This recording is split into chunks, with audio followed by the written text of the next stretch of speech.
আসসালামু আলাইকুম everyone, welcome to Ayesha's kitchen CTG.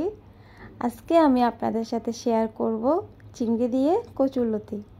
কচুরলতি রান্না করতে এখানে আমার লাগবে 500 গ্রাম কচুরলতি, বড় একটা রসুন কুচি করে নিয়েছি, 3টা কাঁচামরিচ, টমেটো কুচি, পেঁয়াজ, 250 গ্রাম চিংড়ি, ধনেপাতা। এখন চুলায় একটা কড়াই বসাই দিলাম, সামান্য তেল দিয়ে কুচি করা রসুনগুলো ঢেলে দিব, লাল করে ভেজে নেব।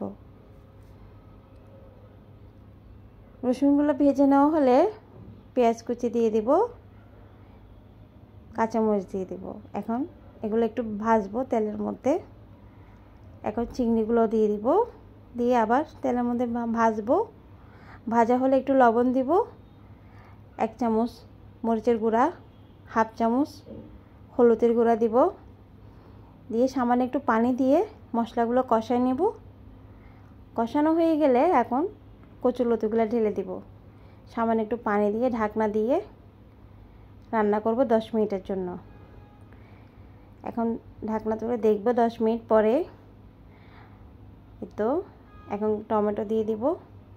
কচুরলতিতে একটু টমেটো দিলে ভালো, মজা হয় বেশি। পানি দিয়ে আবার রান্না করব। আমার কচুরলতি অলমোস্ট হয়ে আসছে। এখন ধনেপাতা দিয়ে 5 মিনিট মৃদু আঁচে বসায় রাখব। এই তো হয়ে গেল। তরকারির কালারটা অনেক সুন্দর হয়েছে মাশাআল্লাহ, আর খেতেও ভালো হয়েছিল। আপনাদের কাছে কেমন লাগলো আমাকে অবশ্যই কমেন্টে জানাবেন। আল্লাহ হাফেজ।